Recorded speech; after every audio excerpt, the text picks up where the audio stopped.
बोल स्टार्ट कर यार काम तो बोलते रहे मैं चला रहा हूँ तू बोलते रहे मैं चला रहा हूँ See, this is our mechanical excavator project. We have used 2 sprockets, 1 chain, 2 pinions and a rack, and 4 wheels are there, and 2 bases are connected. We have provided 4 motions into it.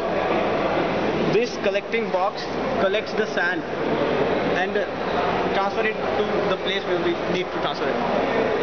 So the wheels can move like this, and the motion of worm rotates the upper base. This rack and pinion handle gives the motion at this place,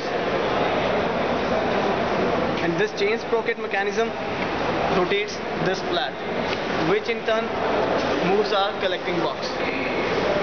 So in this way you can move in any direction, and you can collect any of the object. You can put anywhere you want to put it.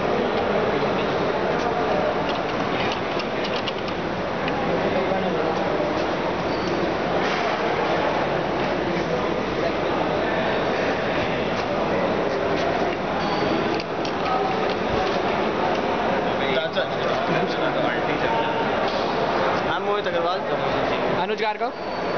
Hey, Aman Gupta. This is Abhishek Anand. And this is our project excavator. And Manish is also involved in this project. And Manish Kumar is also there, who is here. not here.